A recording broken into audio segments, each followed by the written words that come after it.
Hello everyone, welcome to the channel River, People, Planet. Today I'll take you to the Great Wall of Planet Earth, located in China.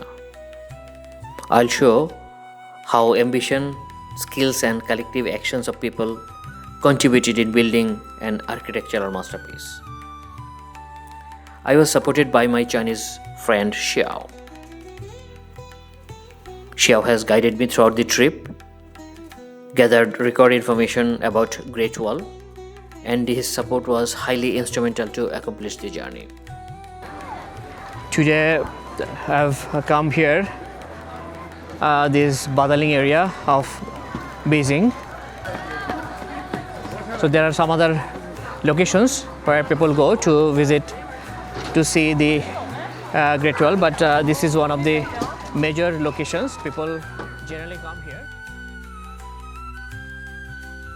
Standing as a timeless sentinel of history, the Great Wall of China is more than just a wall. It is a symbol of perseverance, power, and human ingenuity. Stretching over 21,000 kilometers, like a stone dragon sneaking across the mountains of northern China, the wall has witnessed over 2 millennia of dynasties, conflicts, and civilizations. First built during the Qin dynasty around 221 before Common Era, expanded by the Han, and later fortified by the Ming from 1368 to 1644 Common Era, the Great Wall was China's ultimate line of defense.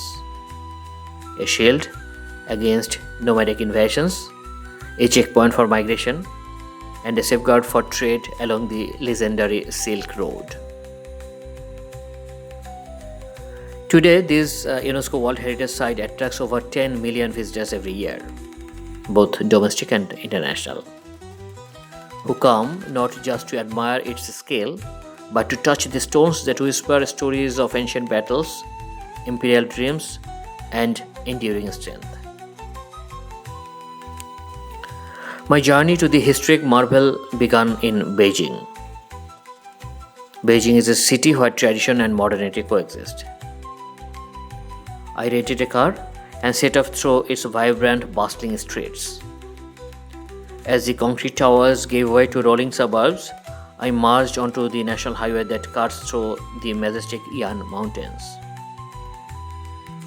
The scenery transformed quickly. Tall, green trees lined both sides of the road. The hills grew steeper, and the sky widened above me like a painted canvas. The road curved gracefully through forested terrain, passing through several long tunnels, each one feeling like a passage not just through stone but through time itself. Every exit opened to a new vista. Mountains standing tall in the distance and the promise of history just ahead. After 90 minutes of driving, I reached Badaling. Badaling is the most visited and best preserved section of the Great Wall. During peak seasons, the site alone welcomes up to 70,000 visitors a day. I collected my entry pass, walked through the stone gates, and found myself standing at the base of one of the humankind's most awe-inspiring achievements. Climbing the wall felt like stepping into the past.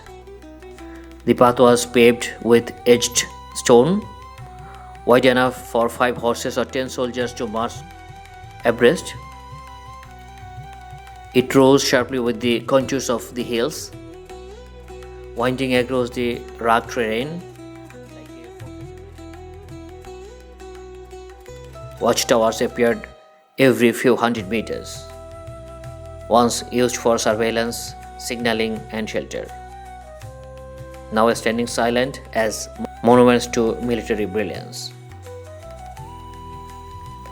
Built to withstand Mongolian raiders and invaders from the Eurasian steppes, The wall was not merely a defensive barrier, it was a strategic masterpiece. It regulated migration, protected merchants along the Silk Road, and served as a reminder of empire's reach. The higher I climbed, the more profound view became. Green valleys spread beneath my feet, and the horizon stretched endlessly into distant mountain ranges. The air grew thinner, cooler, and crispier. Finally, I reached the highest point at Badaling, elevation 1015 meters above sea level. The wind brushed past like a memory, and the clouds drifted lazily above.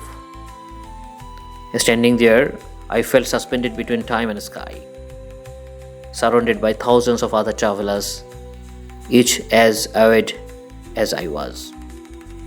I'm now at the top of the point in this Badaling areas where the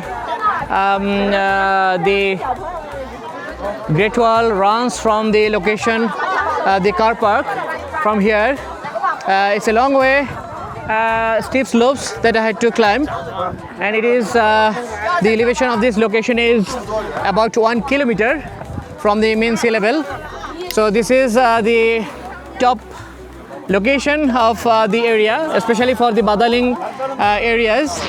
So this is a great feeling that finally I got the opportunity and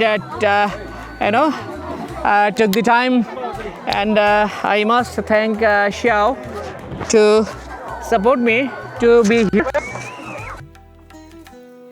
On the way down, I chose to descend by a cable car. A peaceful glide over the thick forest canopy that coats the mountains in deep greens and earthy browns. Mist clung to the trees, and the breeze was chilly, and the silence was only broken by the distant laughter of fellow tourists. The descent offered a final serene look at the wall's grandeur from above. A different perspective, but no less powerful. As I drove back to Beijing, something had shifted in me. The Great Wall is not just a relic, it is a living story, a monument to vision, sacrifice, and unity. A place where nature, architecture, and memory converge. This was not merely a travel destination, it was a pilgrimage through time. And now, as I carry this experience forward, I realize the wall is not just built of stone and earth, it is built of dreams, endurance, and the unbreakable spirit of a civilization. Thank you.